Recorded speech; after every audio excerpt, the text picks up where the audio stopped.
Are you tired of always feeling stuck in your head and unable to take action because of your overthinking? Do you find yourself constantly analyzing and ruminating over negative thoughts, robbing yourself of time and energy? It's time to break this analysis paralysis cycle and take control over your mind. In this video, I'll share practical tips or techniques to help you stop overthinking and finally have that peace of mind while achieving your goals. So get comfortable, say goodbye to analysis paralysis, and hello to action mode. Your mind will thank you. Welcome to Conscious Matters. I'm Melissa. On this channel, I talk about conscious living through empowerment and holistic wellness, especially mindfulness. I'm an overthinker. I have been one for as long as I can remember. Despite my calm, cool, collected demeanor, my mind, my thoughts are running 100 miles an hour, if not 1,000 miles an hour. So on one hand, it's great because it makes me a very quick learner, a quick thinker. But on the other hand, it's exhausting. Really, it is. And oftentimes even paralyzing me from taking action. Wanting to take action, but this whirlwind of thoughts putting that obstacle from taking the action, which literally ends up being thinking about a billion things instead of doing the actual thing, or actually starting that thing and doing that thing. But then all of these thoughts, the what ifs, the comparison, the worst case scenario or scenarios multiple, making me move to the other thing before seeing it through because another idea came up, or all of the scary thoughts took over. In the long run, being an overthinker is not sustainable. It really is not. It's annoying, it's frustrating, and it makes us waste so much time and so much potential too, because overthinking like that and not being able to take the action all the way through because of all of these thoughts, most often the negative thoughts, prevent us to unleash our potential and going for the things that we envision for ourselves, or the things that we really want to go for and that we feel that are meant for us. So how do we do that? How do we tame our overthinking patterns to have that peace of mind, to be relaxed enough to be able to think clearly, but also be in action mode and be able to go all the way through? We live in a day and age where the advancement of our technology, as amazing as it is, made everything go way faster than the natural state of our mind should be solicited. We have a ton of things to think about. To-do lists on the fridge, on the walls, on the bathroom mirror, not even talking about the to-do lists on our phones. We ruminate, we analyze, judge, question concepts, and even our own lives, calling everything into question. We are constantly thinking, which ends up in hyper mental activity, which doesn't leave a lot of room for rest, for relaxation, for the enjoyment of it all. And this constant mental stress can really take a toll on our health and on our self-confidence too, because always blocking ourselves like that every time that we want to do something that we most often very capable of doing plays tricks on our mind, making us think that we're less than who we actually are. I believe the mind is one of the most, if not the most, powerful force given to us. It can make us believe in miracles, come up with groundbreaking ideas. It can walk us through the most challenging times with the craftiest solutions, but it can also be our demise. It can tell us lies, feeding our fears and making us believe in the impossible, but literally the impossible. Believing in the, I cannot do this. I'm not meant for that. I'm not enough. I cannot do enough. I don't have the strength, so on and so forth. And that's super heavy to carry, to walk through life carrying this huge baggage of negative thoughts and feelings about yourself, just because of that overthinking, of putting everything into question, of not trusting your abilities or your path or your guts. This overthinking that was supposed to make us see things a little bit more detailed, a little bit more further along than the others,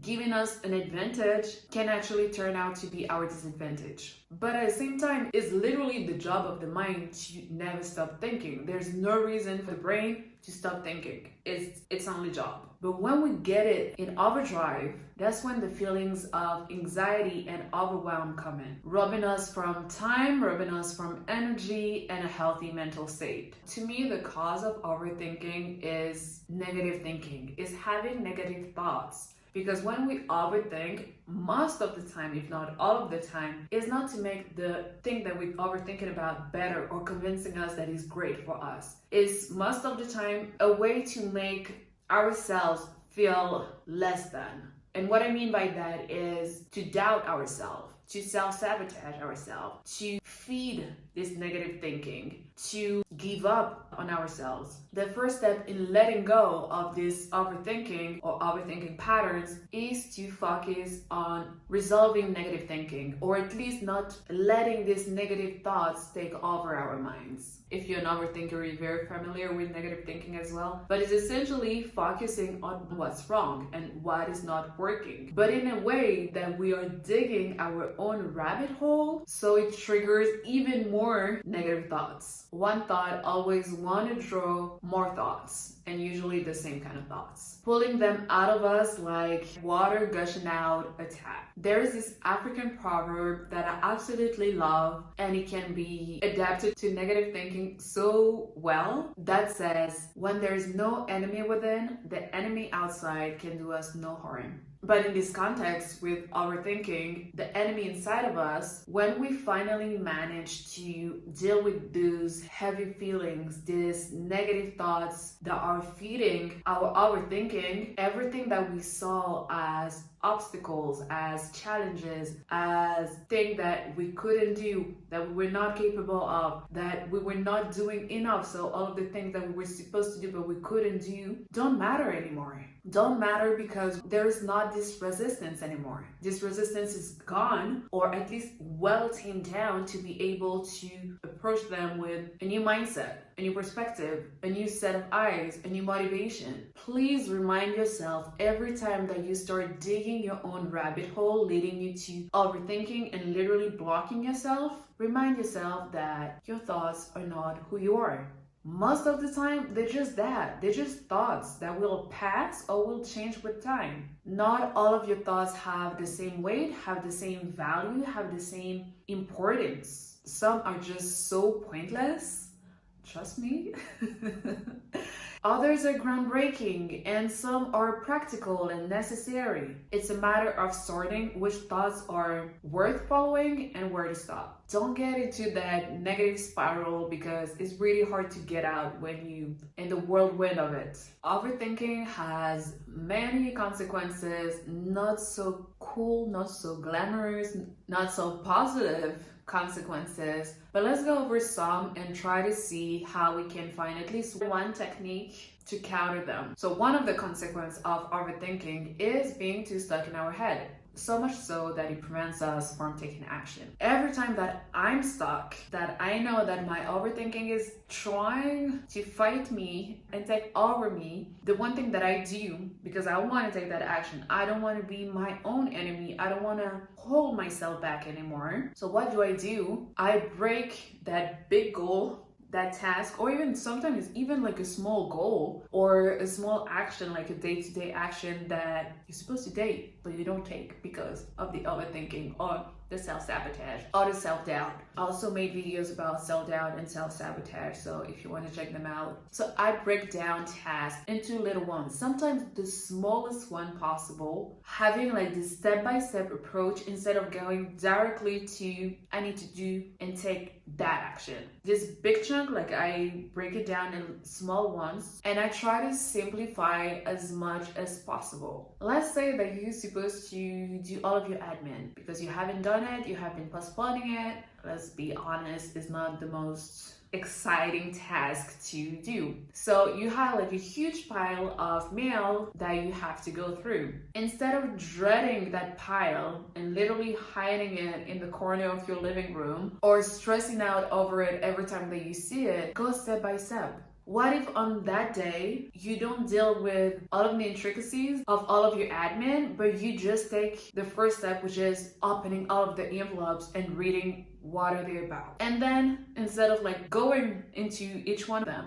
what about classifying them by what type of bills they are and all of the other categories that you need to deal with? And then focusing on one category at a time, step by step. Once you're done with one, you take a break or whatever, and then you move on to the other one and the other one and the other one. And soon enough, you were done with everything that you were dreading in the first place. It sounds silly, it sounds extremely simple, but that's the goal, because overthinking complicates things so much that we need to force ourselves to simplify as much as possible so we can take that action, so we're not facing a wall. That was like a very generic example, but apply that to everything that you're struggling with. Simplify as much as possible, break it down little by little, step by step. The other consequence of overthinking, I mean, at least for me, my overthinking often tries to stop me to live up to my potential. Sometimes I succeeded, not gonna lie, and other times I have succeeded to not fall into that overthinking pit, aka negative thinking, once again, self-doubt, self-sabotage, the combination of it all, making so many things dreading and impossible when they're actually very possible and within reach. And for that, the technique that can help taming down that overthinking in that situation is to be careful what you feed your mind with. Select carefully and wisely what content you expose yourself to, but also with whom you're interacting with.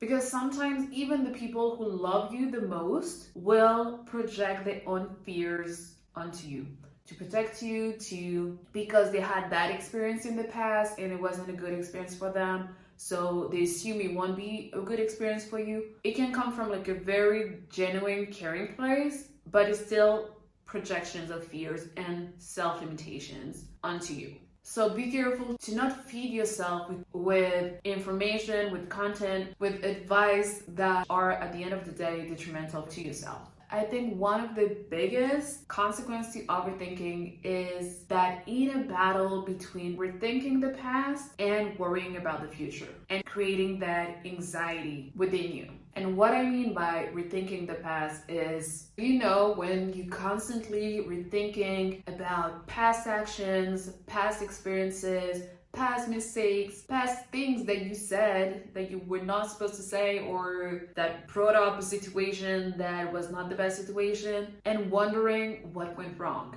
Observing, analyzing, dissecting everything from the human journey, from your own existence to your goals in life, but also the words of others, the word that they use with you, the tone that they use with you, the punctuation in their messages, their text messages or emails, or the lack of emojis or things like that. That habit of, once again, observing, analyzing, dissecting everything, most of the time taken from a young age, that persisted for the best or the worst in your life, end up creating many assumptions that topple up into creating a narrative, which in most cases makes us feel miserable. And the crazy thing is that this narrative is oftentimes very far from the truth, or maybe not the truth, but the actual situation, the actual things that are going on, because we go too far in our mind. And one technique to counter that is to reframe our thoughts. For every negative thought, make sure you have 2 or 3 positive ones to counter it.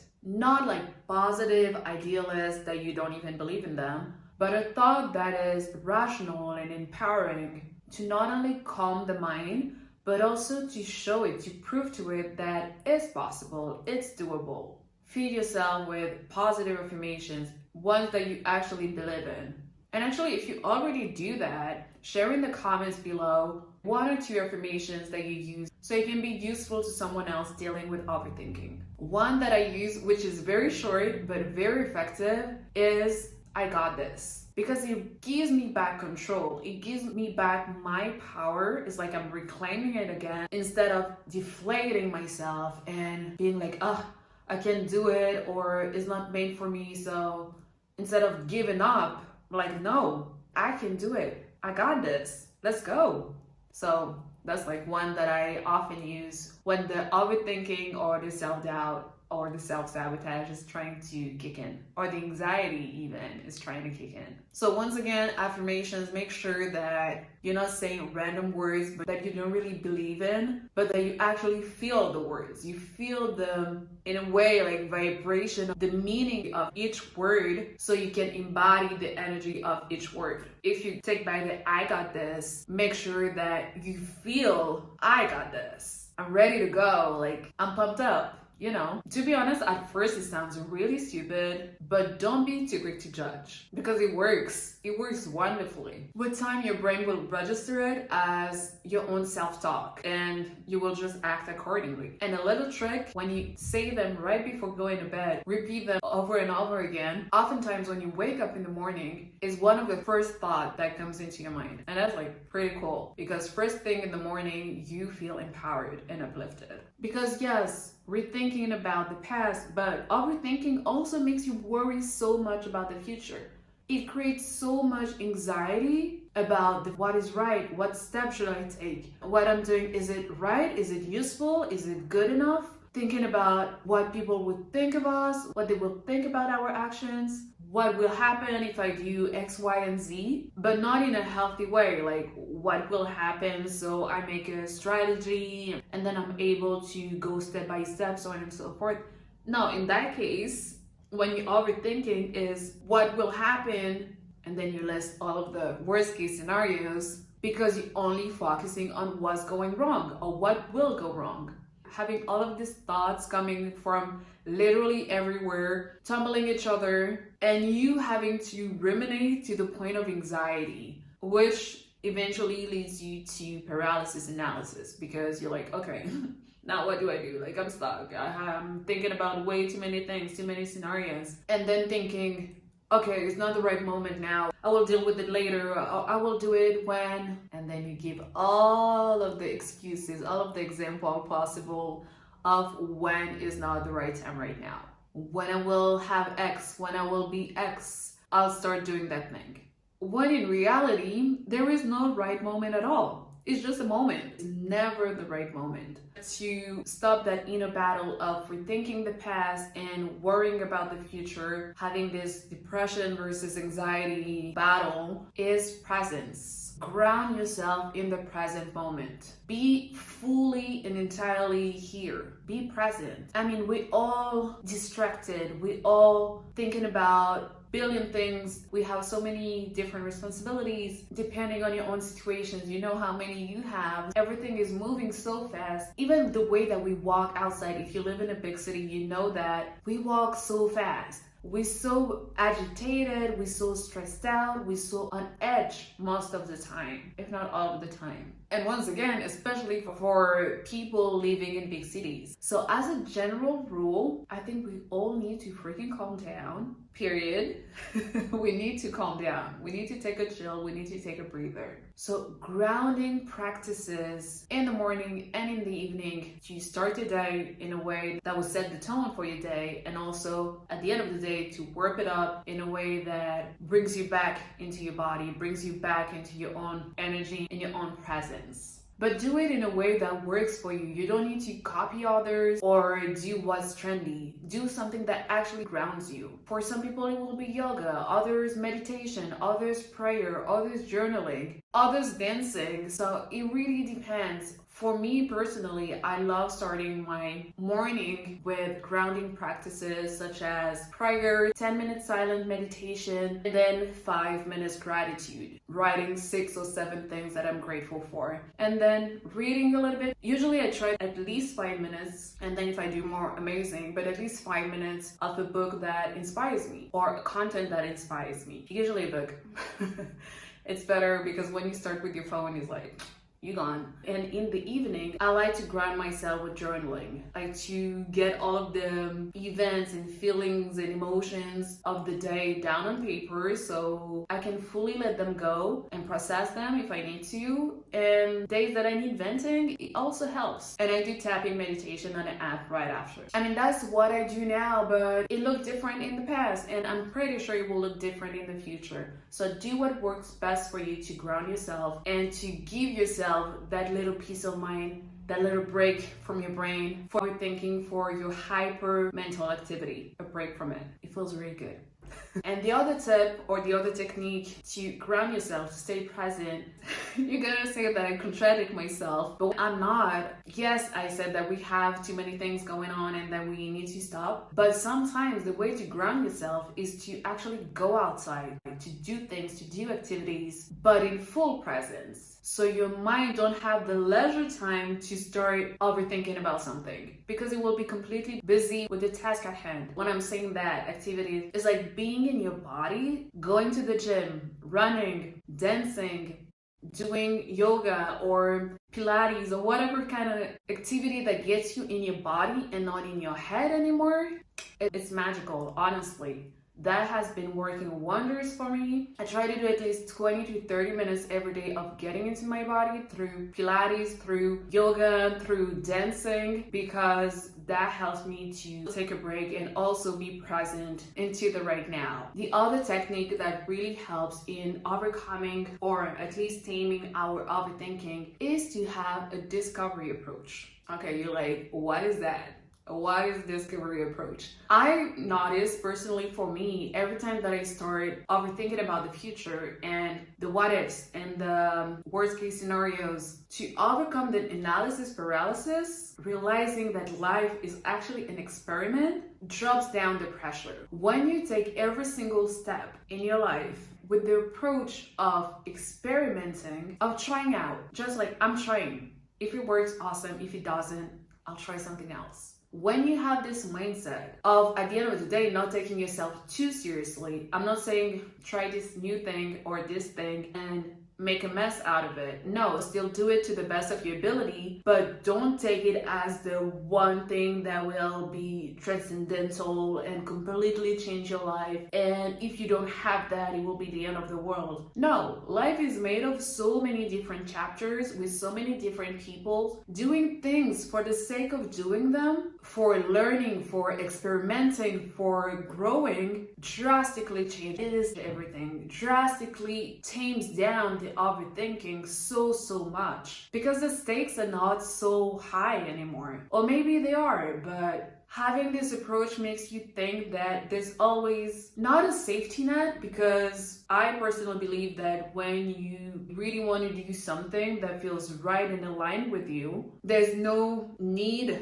to have a plan B, apart from having a lot of courage, a lot of willpower, and facing your fears. But having this approach makes you believe that if that thing still doesn't work out, even though you feel like completely 100% sure that it is the thing that you should do, and at the end of the day it doesn't work, you're like, okay, that was an experiment. I tried it. I did my best. I did it to the best of my ability. I've learned. I've grown. Now let's use that to do something else, and then something else, and then something else. Like I always say, don't be afraid to be a beginner. Don't be afraid to start from scratch. Is it difficult? Yes. It's very difficult. Is it annoying when people judge you because you try something else again? Maybe.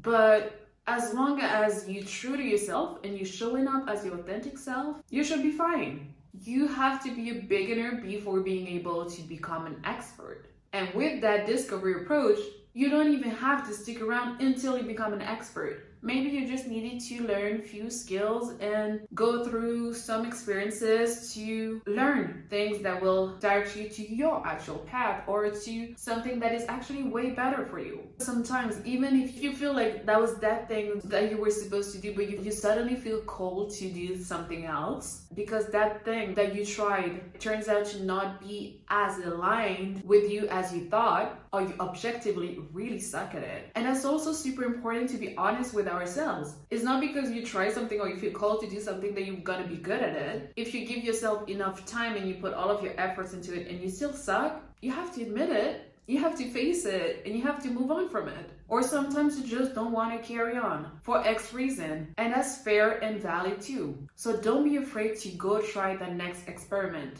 and the one after that, and the one after that. Even if you think that you won't get as much as you want from it, you'll always gain something out of it. So instead of being like into that one mindset, overthinking whatever you're overthinking about, get curious about life. Get curious about yourself, about building your own interpersonal skills or professional skills. I think we put so much pressure with overthinking, especially when it's about doing things, not necessarily situation between people, because I think that is a whole other conversation, overthinking any kind of relationships between people. When we overthink things and actions and careers or things like that, we miss out the point of realizing that it's not because we try something that we have to do that one same thing for the rest of our lives. It's not that dogmatic, that heavy, that one-sided perspective. And I really do think that in order to stop overthinking, to release ourselves from this pressure, is to really let go of that idea of identifying ourselves with the thing that we do. We are so much more than the thing that we do. But I guess being raised in capitalist society is super easy to think that what we do is who we are. So we have to release all of that pressure, all of that idea or identity that was plastered onto us, like to dive a little bit deeper, to act a little bit more from our heart and a little bit less from our mind. That is crazy coming from me because I love the mind so much and I think it's so interesting and fascinating. But at the same time, it has its limits. That in order to move through life and navigate our life experiences the best way possible, in a way that is more whole, I would say, is to find the balance between the mind and the heart. Sounds woo-woo, maybe, but that helps being more into our body, diving more into our heart, following our gut feeling much more really helps to tame our overthinking and to take our power back, to take control over our own thoughts. So my advice would be take control over your mind before it takes control over you. Because that is not a fun place to be when you feel paralyzed because of your own brain, of your own enemy inside yourself. And whatever necessary, reclaim and redirect your energy towards what helps you grow and evolve. And as cheesy as it sounds, remember to live in the present moment, because once again, only the present is guaranteed. The past has passed and the future is not here yet. There's only now. And I repeat, you are not your thoughts. So sort them out the best way possible so you can be free from your own inner enemy. And oftentimes we also think, when we're an overthinker, that we're not ready enough. You will never be ready enough. You're already ready. And even though you're not ready, go and try it so you can actually work on your craft and build up on your skills so you can finally be ready down the line. But if you wait until you're ready, you might wait a long time. And most of the time, people who think like that are actually much more ready, much more skilled than people who are already in whatever arena that they want to join in or jump in. Taming our overthinking is also reminding ourselves that to live a life without regrets, we need to strategically throw ourselves into the unknown first and then actually let our thinking, not our overthinking, but our thinking adjust and catch up so we can do the thing the best way possible. Share in the comment which technique you are currently using or that you want to use to tame your overthinking. Don't forget to like, comment, and subscribe. And as always, stay true, keep showing up for yourself, and let your soul lead the way.